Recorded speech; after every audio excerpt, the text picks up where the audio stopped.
Hey everybody, Brian here to talk to you about the wall corner single entry cabinet that you see here. Great, useful cabinet. We'll get into the assembly in a minute, but I wanted to talk to you about a few specifics on these units you got to be aware of. First of all, they come in sizes from 24 high all the way up to 72 high. This one here is, I believe, 30. If you're doing a 24 high unit, or even pretty much anything smaller than 30, you're going to want to make sure you put the shelves in the cabinet as you're assembling it. They won't pass through the door. We'll talk about that later in the video. They go all the way up to 72 high. They come in two depths, 12.5 and 15.5. And when I say depth, I'm talking about this part. And they also come in two widths, 24 and 27. The 24-inch depth, which is what this is, always has a 12.5-inch deep side. The 27 deep always has a 15.5-inch deep side. So be mindful that if you go to a 27-inch unit, this is going to stick out 3 inches further than the rest of your wall cabinets running down the adjacent runs, unless you happen to make them custom and deepen them. This cabinet's going to protrude further, so you're going to want to make sure you put finished ends on these sides if you're doing the 27 deep, because you're going to see that leading 3 inches of cabinet sticking out. So other than that, there's not a lot to know about these. This is an inset cabinet here. You can see the door is inside the front frame. We'll talk to you in the video about making sure you put your mounting brackets for the door on the back of the frame before you assemble the box. But if you're doing overlay, be mindful that no matter what overlay you do, whether it's a full overlay or a 1/2-inch overlay, the door is only going to lay over the front frame by a 1/2 inch. You're not going to get the full overlay this way. That's by design. If the door was to lay the full 1.25 inch over, when you open the door, it will bind against the adjacent door on a 12.5-inch deep box. Your other cabinets are running off of this front frame, and those two doors will collide. So Conestoga makes the door narrower, giving you a 1/2 inch of exposure here, so the door has plenty of room to clear. So that's by design. When you're putting your hinges on a full overlay wall corner single, make sure you use the 1/2 inch overlay hinges. They'll be in a different pack labeled 1/2 inch overlay.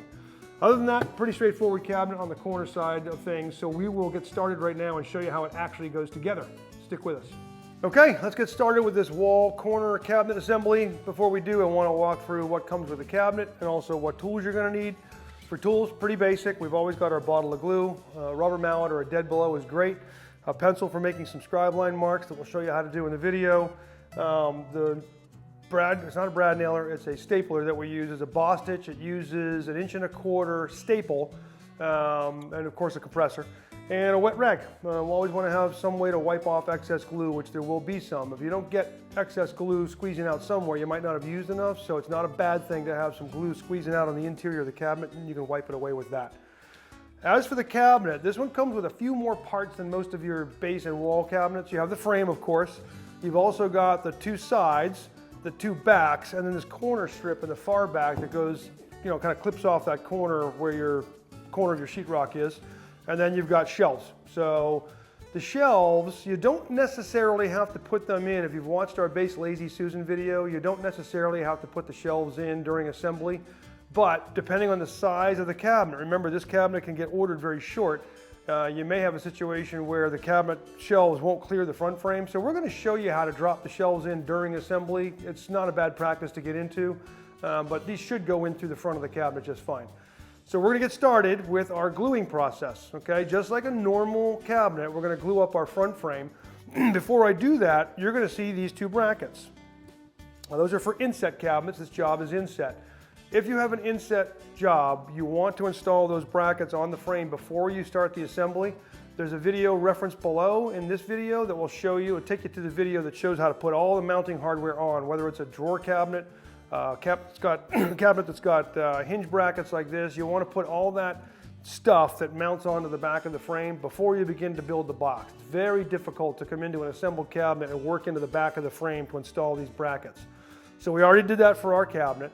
And now we're going to go into the gluing process. So get your bottle of glue, and you're going to see there's a groove at the top and bottom where the top and bottom panels go in. You want to put a bead of glue to the outside, not to the inside, because the inside is going to squeeze into the cabinet face. We just want it on the outside.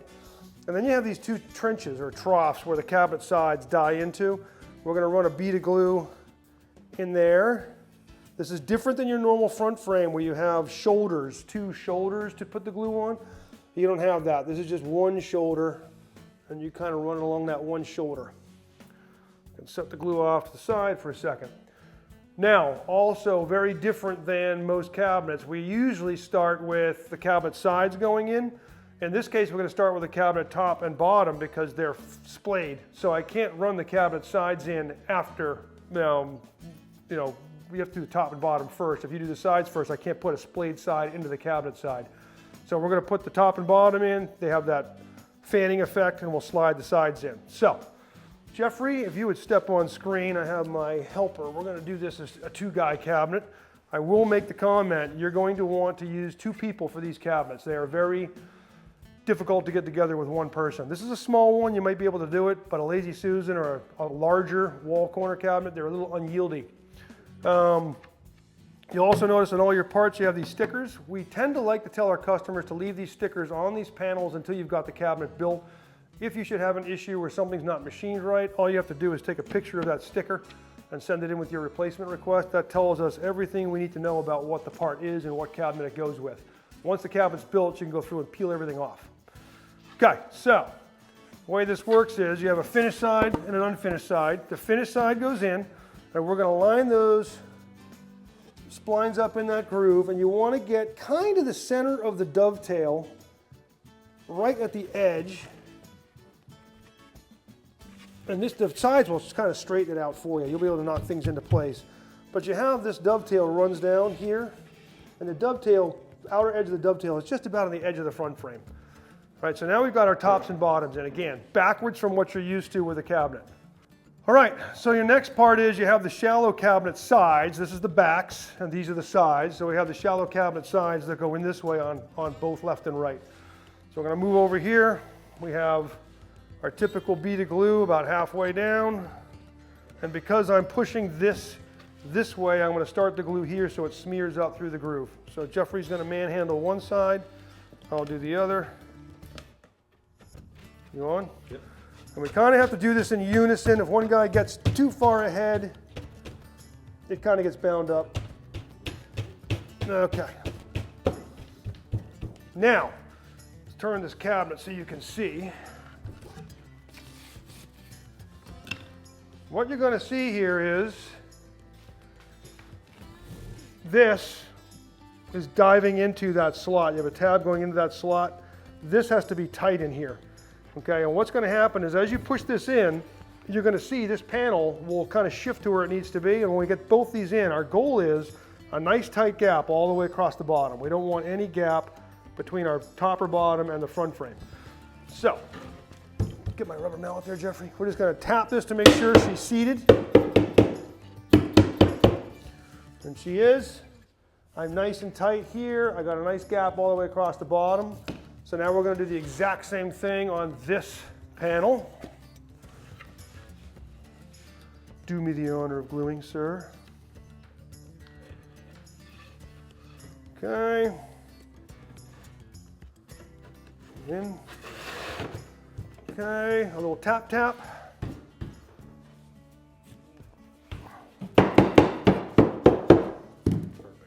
Nice and tight all the way across the bottom. I'll get that out of the way for you. Nice and tight all the way across the bottom. So now the backs go in this way. And the way the backs are oriented is you have a flat edge and you have a bird's mouth edge. That bird's mouth has to go here. So that's going to mean this panel goes in this way.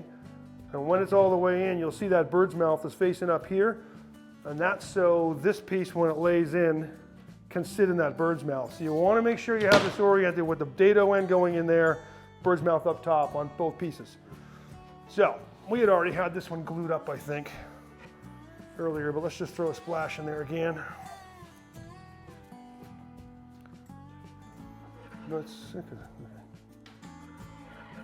Okay, so now we're going to spin this over. We'll line up our dovetails. Okay, stop there, bottle of glue, sir. Now we're going to glue this dado along here. We want glue on all these contact points. Nice. And that should contact nice and tight down here. Okay, so now we've got the side pressed down. We've got a nice tight gap here. Panel is tight to panel. Just going to turn this thing up, and what we typically do, I use my finger. You can make a jig if you want. I find the center of the panel, okay, and I'm going to make a pencil line using my middle finger as a guide. I'm just going to make a pencil line all the way down the side of the cabinet. The goal is that pencil line comes out in the center of that side. That's my nailer line. So now I just take my stapler and I go all along the cabinet on my line, staple my sides together. We're going to do the same thing, could put it back on its face, and Jeffrey and I will do the same thing on that side.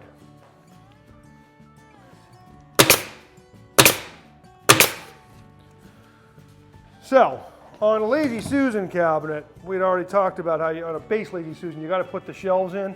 And you'd have done that before you put this back on. We'd have just dropped these shelves in, but I can show you. Let's flip the cabinet up, Jeffrey. You can see these shelves will drop in just fine through the front of the cabinet. Okay, it's sitting up on the bracket, the hinge bracket, that's not a problem, but these shelves will fit. You can go through the front of the cabinet. Some cabinets, just gonna be mindful, try to pass it through the opening, make sure it'll fit. But you can go through the back or just drop it in after the assembly. All right, so now the last little step is very simple. We have this strip that goes on the back. We just put glue here and here. A little inside these little birds' mouths. This doesn't give you a lot of bond because the panel is finished, so you're getting a glue on a finished surface, which isn't going to bond real well, but we throw some on there anyway, never hurts. And then we take our strip.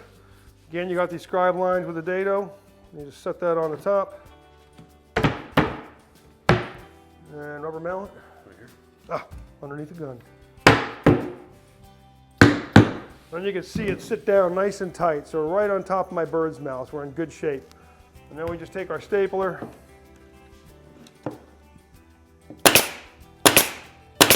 Not a bad idea on these scribe lines to make sure they are located right. We use a jig that we made up. You don't need to.